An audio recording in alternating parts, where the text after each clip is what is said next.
Welcome to Elephant in the Room, where we tackle the topic that people usually shy away from. Join us as we dig deep into the issues that really deserve attention, the conversations that matter most. Let's confront these elephants together. In 3, 2, 1.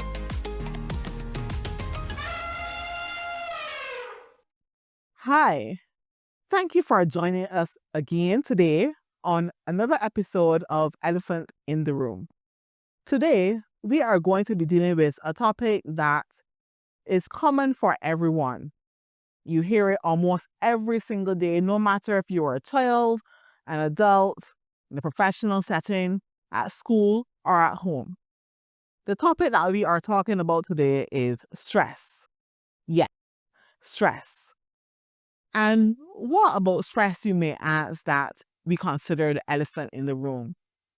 Well, stress is one of those things that we talk about every day, as I mentioned, but for some reason, we don't really understand what is stress and how it impacts our lives. Did you know that it is reported that more women are stressed than men? I wonder why. Stress can impact different areas of our lives. It can impact our work. It can impact our home, our social activities, our relationships, how we manage our children. So many different spheres of our lives stress can impact. And stress can also manifest itself in our bodies and in our lives in different ways. Persons usually relate stress to having a headache or having a chest pain, but stress is way more than that. So, what really is stress? Now, if I ask different persons of different age groups what stress is, you probably get responses like this.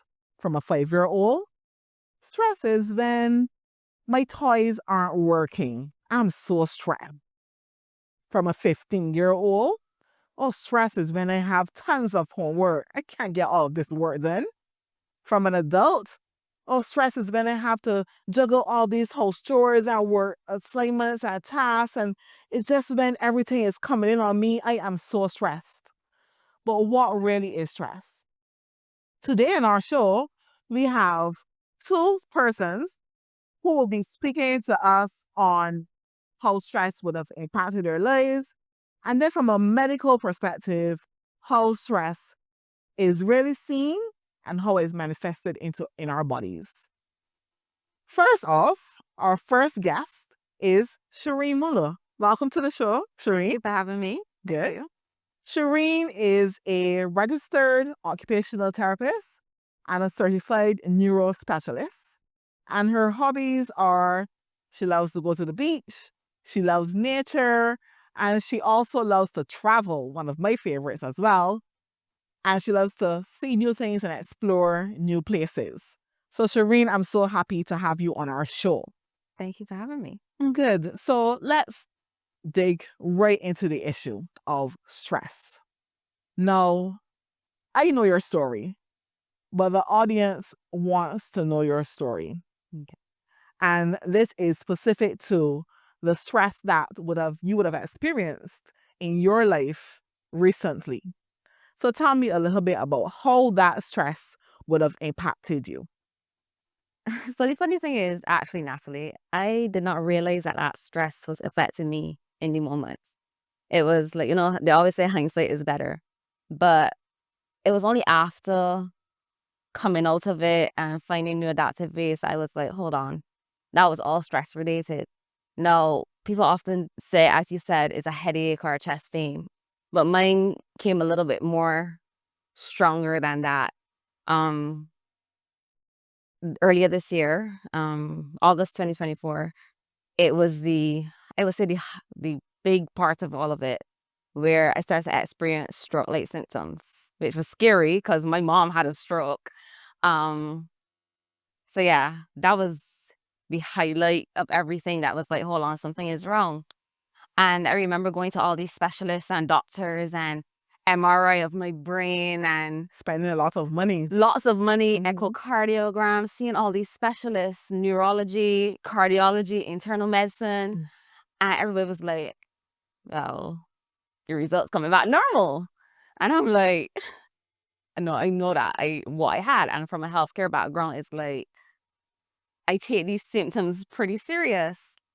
And basically, everybody told me that, you know what, nothing is wrong. They don't see anything wrong. They can't explain what I am feeling and what's happening. And I just went on, kept doing my life. And I was like, no, hold on. These symptoms are coming back. Something's coming back worse. And I had no way out. I was on this roller coaster, basically, just up and down experiencing these symptoms. And that probably was scary because of the symptoms, but even scarier because you don't know what's happening in your body, right? Definitely. So were there any, when you think back about the different issues that was happening in your body, do you think that there were any signs that you would have missed? I think definitely, looking back, this probably started from like 2021, where I fainted at work unexpectedly when living in the UK. And everybody was like, you're just dehydrated, you just need some water, go home and rest. And another one was, I used to get a lot of headaches for like days upon days. And I would literally crash at the end of the day. Everybody was like, you're not sleeping enough. And then I would grind my teeth a lot. And my dentist was like, so what you grinding your teeth? Like fracturing my teeth that she has to repair time and time again. And she was the first person to ask. She said, maybe you stressed out. And I was like, oh, right. Yeah, I stressed out. Everybody's been stressed out. Exactly. So it's those type of symptoms that I kind of ignored. Even digestive issues, like not keeping down food, stomach feeling upset. Those type of issues that you're like, oh, you're just anxious about something, but you just sweep it under the rug. It's nothing. Exactly. And that's what we do so often. We are stressed out. People use that word stress so loosely. Loosely, yeah. I stressed. I got a headache. I stressed. I tired. I stressed. Right? But that's why we're having this conversation, because stress is way more than that. Right? And as I'm listening to you, I'm thinking about different situations, different persons who may be going through similar experiences, and they may not be fainting, or it may not be the symptoms that you experience, but they may experience other symptoms that are stress induced. Yeah. That is a result of them being stressed out. So are there other areas in your life that would have contributed to that stress? Or give us the areas in your life that would have contributed towards that stress, either negatively or positively. So I'll start with the negative first, because, it's easier to do that when you're talking about stress. The biggest one was work. Everybody would say that I'm a workaholic, but the biggest one was work and meeting the demands for work, especially opening my own practice in January of this year. It was like, oh, I got so much things to do. Then relationships, that was another big one. But the positives for me was having people in my corner. So my family, my friends, my support system was really strong. And my belief system was really strong. So I think those two were the positives for me. That's really good. That's important. I'm glad that you mentioned those positives, because persons need support. When you're going through stressful situations, sometimes you feel like excluding persons out of your life. You want to stay in a corner. You don't want to say anything. But having that support system, friends, true, genuine friends that will listen to you and take you out and try to reduce that stress. That is important. So tell me, I don't know if you want to, how more specific you want to go for the audience, about some of the symptoms that you would have experienced in your life or within that period that were stress induced. So you mentioned headaches, you mentioned fainting. Okay. So headaches was a continuous one throughout. I fainted a couple times. Teeth grinding was a big one. The more serious ones were my digestive issues. So literally there were days that I could not keep down anything. My parents would be like, so what are you eating today? And I'm like, I can drink water. Because I ain't really trying to figure out what my stomach can handle today. And they tell you anything, not even chips. I couldn't keep that. I love chips. the stroke-like symptoms was the scariest one. I was driving one day, going to a patient's house, and my hand just fell off the steering wheel, and my foot just fell off the pedal, and I was like, hold on, what's happening? And thankfully, my Jeep is easier to maneuver, so I just had to press the button with my left hand, and my Jeep stopped. And I was like, okay, so Shireene, you're a neuro specialist, like, so let's do the neuro exam. Are you in the mirror doing the neuro exam on yourself? And I was like, no, but the neuro exam is coming back. And then I realized, hold on, I feel weak and I feel something is wrong. So I went to urgent care and they did all the tests. And he was like, no, you still have no strength. And then from that, I started to develop tremors. And from that, numbness in my hands and feet. And it just kept compounding and compounding and compounding. And I was like, so are you really sick? Or like somebody got to tell me what's happening, to the point I was like, do I have to leave Barbados and seek medical care somewhere else? It was just symptom after symptom after symptom, to be honest. So tell me a little bit about when you recognized that it was stress. Because you said in the beginning stages, you didn't realize it was stress. No one knew it was stress related. But when you recognized that it was stress, how did that change for you? So when I recognized it was stress was after these stroke-like symptoms. And I said, you know what? This was scary. I'm going to take a couple days off from work. And I did that. And as the days progressed, I started to feel better. And then I still, from my healthcare background, I was like, I still need to get this investigated to make sure. And after going to all the doctors and they're telling me, well, you good. Like, nothing is wrong. Like, I don't see anything wrong. I started to dig a little deeper into the holistic aspect of it. So meditation and seeing how these things work and my supplements and all these things. And there was this one specialist that I went to, an endocrinologist. And he was like, all of your symptoms put together is compounded from stress. And I was like, but I'm having real symptoms. So what do you mean this is stress? Exactly. And he's like, but no, stress offsets your hormone balance, which makes you gain weight, which gives you headaches. And he started going deeper into how stress, chronic stress, could have developed these symptoms that I actually now have, and actually gave me a condition that is like, hold on, I actually have symptoms that was developed from stress that now manifests an actual condition, which we're still trying to figure out the actual condition. But when he told me that, I was like, okay, maybe I need to reevaluate what's happening. So it was at that point. I was speaking to a girlfriend of mine today, and she brought up a really good, not really analogy, but something that persons probably don't even consider. So there's good stress and there's bad stress. Let's refer to the bad stress as distress. Yeah. So there is good stress and there is distress. And sometimes we mix up the two. We do. What is good stress? Good stress is things like, you're meeting a deadline at work and you're pushing because you want to finish this deadline. Not that you're getting headaches or can't sleep at night because of this deadline, but the environment itself, the stress itself pushes you to accomplish your goals. And then there's distress. So that's what you were talking about, where different parts of your body is distressed and doing things that it shouldn't be doing. Definitely. So now you're out of that, transitioning out of that stressful environment. What, if you had to look back at your younger self 12 months ago and now experiencing the first symptoms of stress, or even 5 months ago when it was at its peak, what advice would you give yourself back then? So I think the first thing I would tell myself is nobody's going to die at the end of the day. Like, I could take care of me without feeling guilty for not taking care of me. I think the problem was I was trying to do everything without a recovery period for myself. So I was working 10 hours a day and then going home and working another 6 hours, which is madness now that I think of it. But I was doing that on a consistent basis. I was saying, oh, I can't meet up with my friends because I have work to do. I can't do this because I have work to do. And there was no recovery process for myself. So the biggest thing will be balance. And I know it sounds so cliche, but setting boundaries for myself. And I think that's something that we need in life generally, and not just to mitigate stress, but having the boundaries to say, I'm not doing any work on weekends. Or to say, you know what, by 9 o'clock, my computer is shut down, I'm not doing anything. Or at least once a week, I will do something that I enjoy, go out with friends, have a nice meal, those kind of things. So for me, it would be boundaries and recognizing that at the end of the day, I got to take care of me so that I could pour into other people. Yes.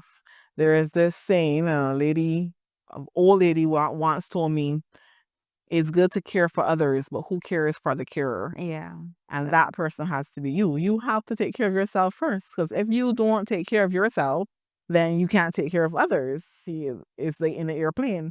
You have to put on your mask first. Yep. If you put on the other person's mask and they live, you die, then there's no benefit to you or the person, right? Definitely. So you need to take care of yourself. And the boundaries, you spoke about boundaries as it relates to work.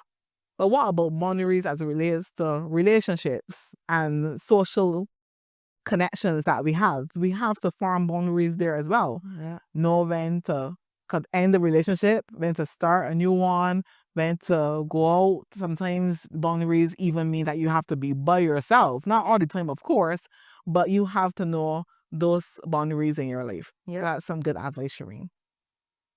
The next question I want to ask you is more about your support system. So we spoke about friends, we spoke about family, but what other types of support systems are there out there, and what support systems really helped you?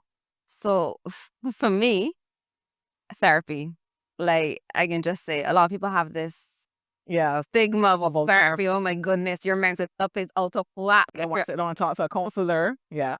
So even though I have gotten past the big stressors and trying to navigate like what my life should be like, therapy, I still do it because at the end of the day, I think it's important to build a strong personality for myself, a strong foundation for myself, forgetting everybody else, forgetting my family and my friends and everybody that could be there. If I'm on this earth alone for whatever reason, I have to have that foundation for myself.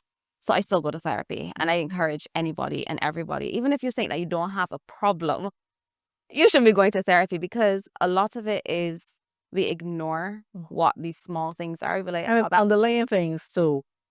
and it's things from our childhood as well. And people like to say childhood traumas, but I won't use that word because at the end of the day, everything shapes us into who we are. But I think addressing simple things. Why do you feel the need to always be going out? Or why do you feel the need to always stay home? Just small things to address. So therapy would be my biggest one. And the thing that I want to emphasize here is that therapy is not only for females. Yes. So Shireene is a female, and she's saying therapy that is good for everyone. But I want to put in a plug that is also really good for men. And the stigma I find is more so with men than it is with females. Yeah. A female will say, no, and she will talk, but a man doesn't want to go to a counselor. Yeah. And that is where we really need to put our focus. Men need to be able to speak. Women too, but we need to be able to find that network or that support system that we can talk, we can share our issues and get resolutions. Definitely. So thank you, Shireene, for sharing with us. I'm really happy that you are a part of our show today. We will be talking to a doctor in a little bit, and he will give more of a medical perspective as it relates to stress. Before we go though, there is a new segment that I want to introduce in our show, and this will be for every show going forward. It's called, the little game is called Trunk or Truth. Okay. Now, Trunk or Truth is similar to Truth or Dare, where you would either pick Trunk or Truth.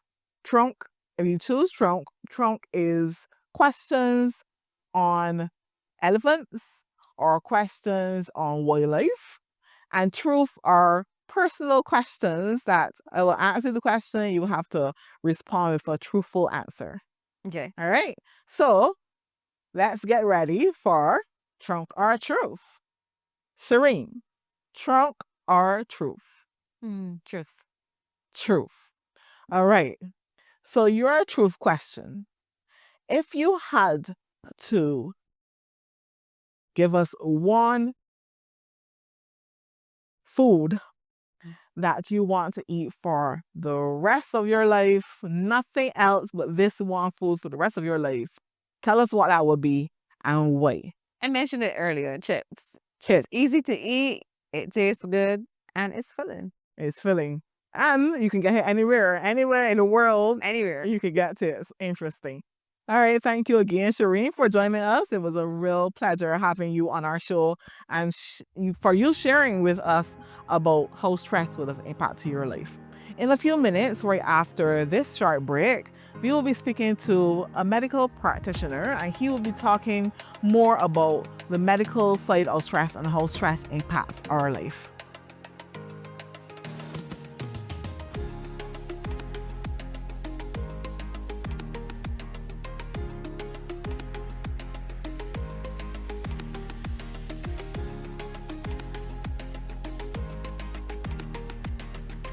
Welcome back to the second half of our show where we are talking about stress. And joining us on set is Dr. Damian Henry. Welcome to the show. Thank you for having me. Dr. Henry is a medical practitioner and he's been a doctor for 24 years and he specializes in palliative care and public health. His hobbies are he loves fishing. Everyone that knows Dr. Henry knows he loves fishing. He also loves cooking and swimming. So welcome to the show again, Dr. Henry. So we have been talking about health, stress. Shireene has given us some real scenarios and how stress would have impacted her life. So I want to find out from you, Dr. Henry, what really is stress? Well, stress is, most of us who are alive are familiar with stress, but to put it in a nice, simple definition, anything that impacts our emotional or psychological health. It could be negative, it could be positive. This is considered stress. How the body reacts to this may vary. No, stress is important because we need stress. Good stress helps us to achieve our goals. So that's what helps us to get through school and to accomplish things, and to set targets in life. However, bad stress or when we become distressed, where we have more stress than we can cope with, and our bodies become more or less overrun with stress, is when things go badly. And we have all the negative things that she spoke about a while ago. So some stress is important, but too much stress is really where things start to go badly. Okay, thank you. So can you give us some real life examples? I know Shireene would have mentioned some of the things that she experienced, but can you give us some of the ways that stress can impact us both mentally and physically? All right, so let's start with the physical side of things. What happens when people become stressed? Usually, as part of the stress response, stress is basically the body's way of survival, and to help us to manage that, we have our classic, flight or fright response, which is run by our autonomic nervous system. When we become stressed, this is actually triggered off.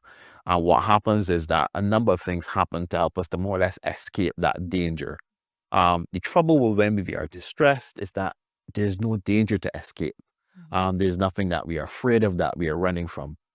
It might be a situation in your office, it might be something at home that you're dealing with. So there's nothing to escape. So you're going through the motions that will happen. So physically, things that happen work more to help prepare the body to run. So one, the heart starts to beat faster, your blood pressure goes up, you supply more blood supply to your vital organs as the heart and the lungs, less blood supply to the less vital organs. So your stomach and gut, the blood supply from that shuts off. So that explains some of the things where people get like abdominal pain and cramping because there's not enough blood supply going through to the stomach. Also explains why people get things like nausea and vomiting and diarrhea. Also explains why people have the urge to empty their bladders when they are stressed. So you have to go to the bathroom. You can't frequent trips to the bathroom. Psychological things that happen though is that basically people are not able to think clearly. The headaches, the tension, the anxiety that is associated with you anticipating bad things happening and you cannot, cope or react. And then there's the whole feeling of helplessness. I am here, I cannot do anything to escape this. And, you feel like, if this is going to be the end of the world, and you more or less have this premonition that something bad is going to happen and you're not able to cope or deal with it. All this cycles down, and sooner or later, most people who are stressed, you get anxiety associated with it, and then following that, when you go off for long periods, depression and other mental issues. Chronic stress. Chronic stress has horrible mental side effects. So person's ability to function in their everyday life starts to fragment, and you find that you're not coping, and all downhill. Yeah, we mentioned earlier that the word stress is used so loosely. It is, everybody's saying, I have stress. Yeah, you stressing me, or this situation is so stressful, right? But on the flip side, no, some people don't even identify that they have stress because they just see it as the norm. This is the norm. I'm getting these headache. This is the norm. I'm getting these pains. My stomach hurting me. This is the norm. And that's probably not really what happened with Shireene, but her situation, she didn't even realize that it was stress related. A lot of times things are happening to us, but because we're not clued into this is a problem, like suppose you've been always in this particular environment, or you've always had to deal with this thing for years, it comes to be more your accepted norm. Not that it is right, but this is what I'm accustomed to. So every morning I get up, I have this cramping pain in my stomach when I have to go to work. Okay, it happens when I go into work. And after a while, you kind of ignore it. I say, oh, that's my work pain. But it never occurred to you that the reason why you're having this is because the environment that you're working in might be toxic. And, if you had to change your work environment, you might realize that, you don't have that. A lot of the things that you expect to happen. It's so true. I was working at an organization before, and every morning, literally before I go into the office, I used to cry.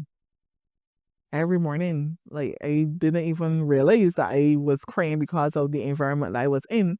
And once I changed the environment, then the crying stopped. Sometimes we feel so helpless in terms of, I have to be here because bills have to be paid. Right. And if I don't go, my child not going to eat. Sure. Stuff like that. And, or I have a loan that has to be repaid. I have a student loan. I have this, I have that. And, we make ourselves, not thinking that there is another way or an alternative that we can actually get out of this environment. So we kind of imprison ourselves, making our stress worse, making it chronic. And then all the other things start to follow on afterwards. Okay. So do you think that society is doing enough or speaking enough about this stress and how it impacts the body and how we can mitigate it? Well, yes, people are talking about stress, and, people speak about it, but speaking about it and doing something about it is completely different. So a lot of workplaces and a lot of, things in society say, well, yes, stress exists. They acknowledge the presence of it, and they have things in place if you are under stress. So most workplaces have counseling available. They have, Mental health week, and they have different little things that identify, and they talk about, ways of coping or activities that we can, after work activities, the classic work-life balance, all these things are mentioned. But when we look at people actively pursuing assisting persons with managing stress, not quite. Against all this background that we spoke about, the demands of everyday life are still there. And if you roll back 30 years, you'll realize that, look, 30 years, nobody had a cell phone. Nobody had to take home work anyway how it is. Emails would not go to your work phone. Actually, the internet was just really getting started. So, work was work. Things were well petitioned. You went to work, you did work for the hours you were there, and then you came home. Because of how society has evolved now, work is not work anymore. Work has invaded home space. It has invaded your private time and life. And people expect responses in that kind of time, kind of like drive-through mentality. You drive through, you place your order for chauffeur, you hope to get your snack box in 5 minutes. If you don't get it in 5 minutes, you're upset. So people put in demands. You're home at night, your phone goes off, your boss sends you an email. Tomorrow, oh, I forgot to tell you today, we have such and such going tomorrow, and I need this particular assignment done. And he expects that when you get there in the morning, or she expects when you get there in the morning, that you have that deliverable there for them. So as opposed to you sleeping that night, you spend all night on your computer or whatever, stressing about it and trying to complete the deliverable and not sleeping. or not spending quality time with your family. So it is one thing to say that we talk about stress, but when we actively are stressing people, asking for things in a time frames that are not decent, and continue to put work in home time, that's where the challenge becomes. It's kind of like unattainable expectations. Exactly. Mm-hmm. And the funny thing about life nowadays is that if we keep delivering what is impossible, it becomes expected. Exactly. And a lot of us are type A persons in the background.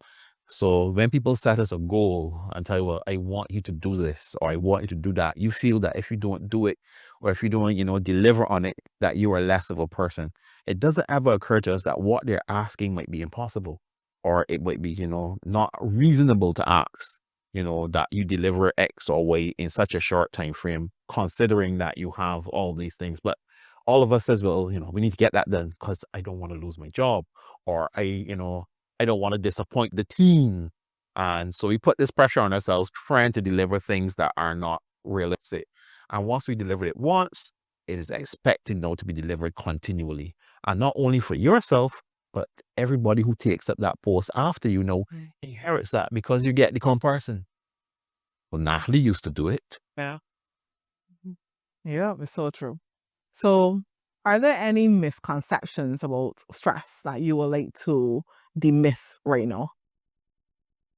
Well, uh, probably the biggest misconception that people have is that, if I more or less, if I work hard enough or if I put in enough or if I can deal with this on my own. And I think that's one of the biggest issues that people, I can work this out by myself. Not that you cannot, but you need help in terms of tips, especially if you have been locked into chronic stress. You need somebody to help you say, well, look, you are having a problem and we need to look at ways in which you can actually work around planning things. Because the way how we operate as human beings, we are very habitual in terms of we find a way of doing stuff, and whether it works or not, it is a habit. We continue. And so a lot of people who are under stress kind of tell themselves, I'm not stressed because I do this every day, but the physical symptoms, Yeah. As you can attest to, Definitely. continue. So that's one of the things to realize. First, I have a problem. And that's, I am stressed. I am not coping with my everyday life. And then I need to do something about it. And I need to reach out to people who can help me. And there are a number of persons that you can contact. You have your physicians, you have your counselors.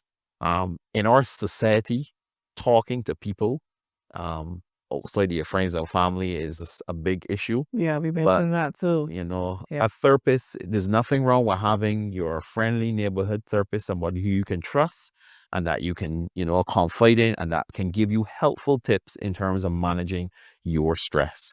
I don't think that's not a bad idea for everybody to have somebody that they can bounce things off to. And I think that's important. So if I had to give anybody a tip in terms of, find someone that you can talk to. It doesn't necessarily have to be somebody you pay, but somebody who is trusted and somebody who will give you good advice and who is willing to listen to your things. So, if there's a question that I guess we can try to answer now, is stress contagious? Is stress something that if I have it, my child will have it, my husband will have it? Is stress contagious? Well, contagious is an interesting way of looking at it, it's true. because think about it. You're not stressed in isolation. No man or woman is an island. We don't live to ourselves, and we certainly don't die to ourselves. What is happening in your life will actually impact everybody who is around you, whether they're close to you or not close to you. Think about how your mood was when you were stressed. Yeah. When you came home from work, were you pleasant and smiling like how you are this? Definitely not. Everybody's like still superior. Like, Yeah. Amazed around her. exactly. And your mood impacts the mood of your kids. If you have kids, it impacts the mood of your significant others. Whether it be your spouse, your parents, your close friends, people will be impacted by you. And if you are in a work environment, your stress is you impact your subordinates, people who are less than you, who you are in direct control of or supervise. You are stressed, they will be stressed. So it is not something that is in isolation. So you being stressed does not solve, you can't keep it to yourself. It always impacts somebody. And more likely than not, the persons who are subordinate to you or who are below you or closest to you, those are the people who are going to be impacted the most. So taking an audit of your stress levels of what is happening to you is important, because you need to realize, okay, this is not only impacting me, it's impacting everybody else around me. And if I do that, I am going to contribute. If I change what I am going through, if I decide I'm going to monitor my stress and address my stress levels, actually, I will start to impact the stress levels of everybody else who's around me.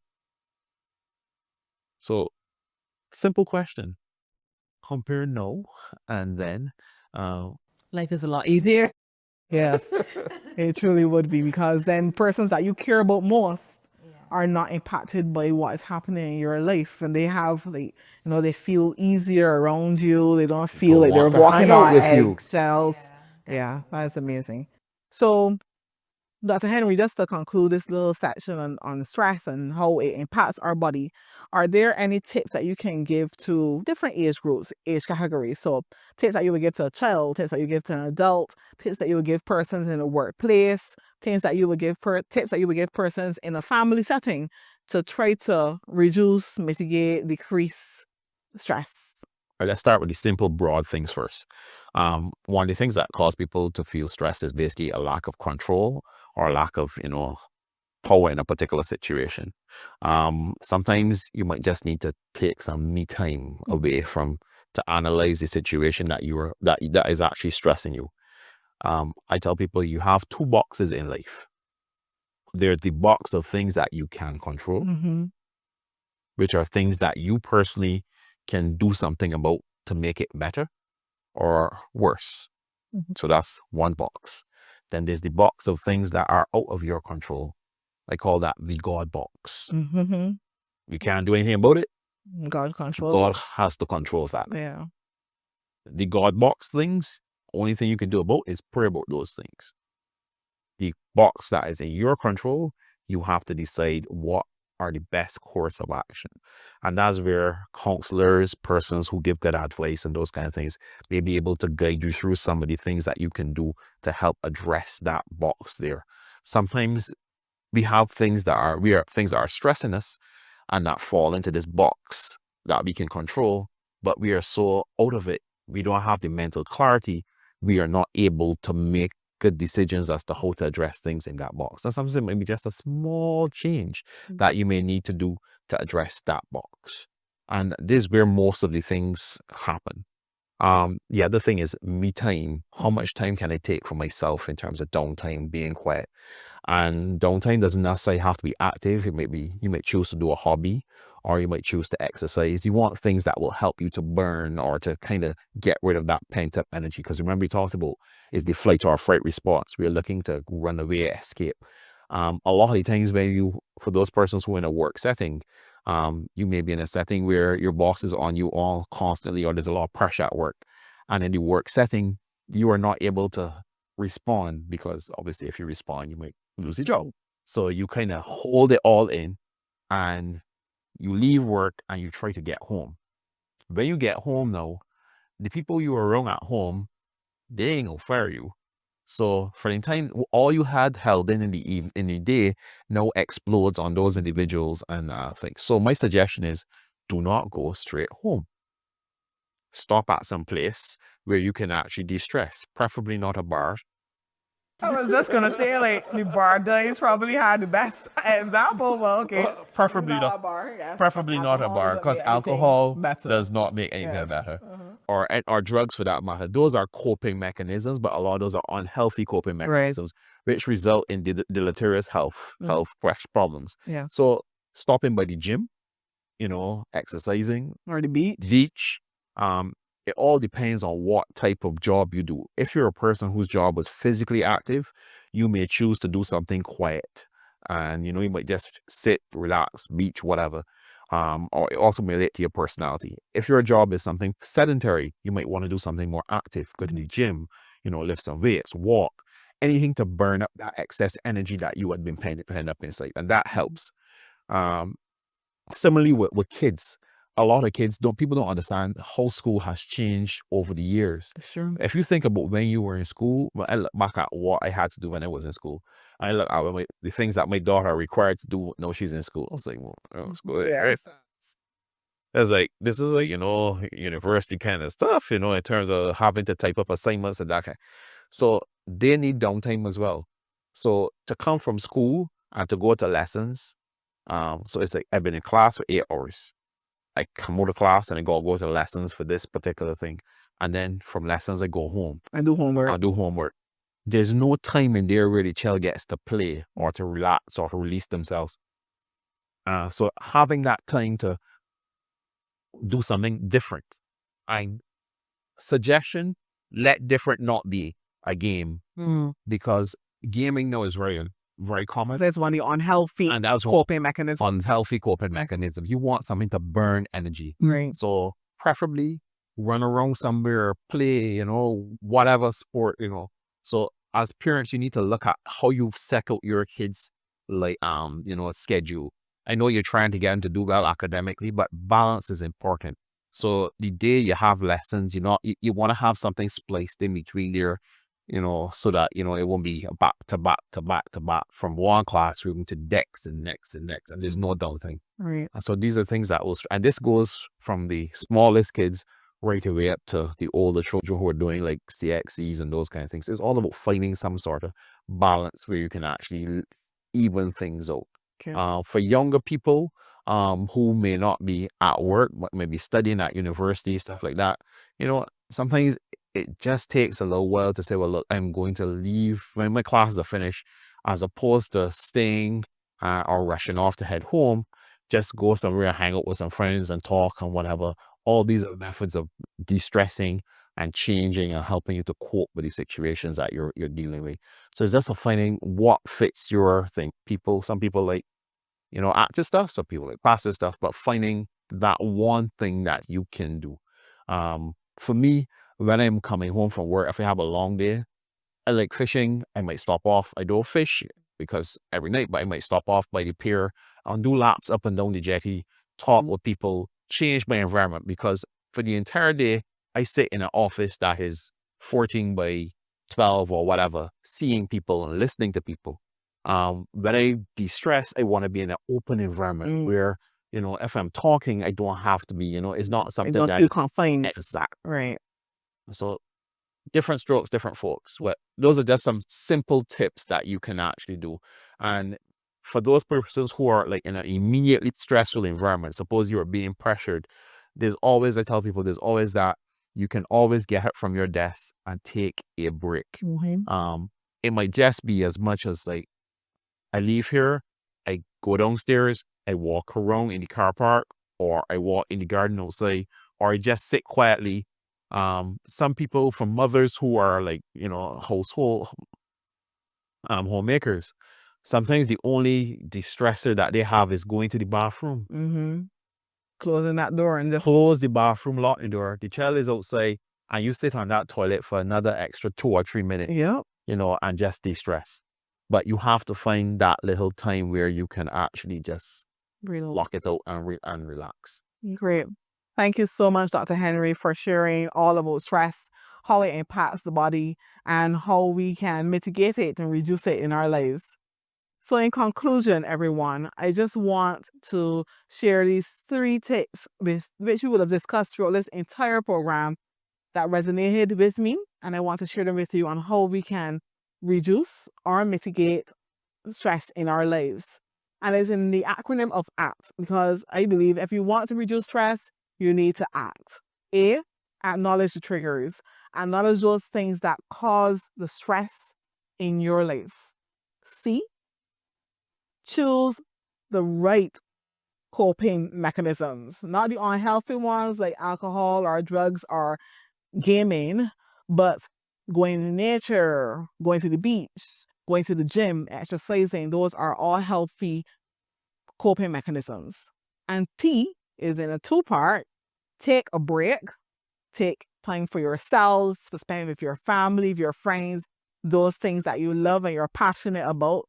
And the next T is to talk to someone. There's always someone there that you can talk to, whether it is a good friend that you confide in, your mother, or better yet, a therapist, someone professional who can share with you those great strategies and ways on how you can cope, manage, and reduce stress in your lives. So my prayer and my hope for all of you watching this show is that if you are stressed right now, if you are experiencing anything in your life that seems to be stressful, that you take that introspective look, that analysis of your life, and decide what your triggers are, see what your triggers are, and make that decision to reduce your stress by involving these different things that we would have mentioned on the show. And I hope that this year, 2025 for you, is going to be a year full of not full, with reduced stress, but full of enjoyment and happiness and all success. Thank you for joining us again. Stay tuned for our next show.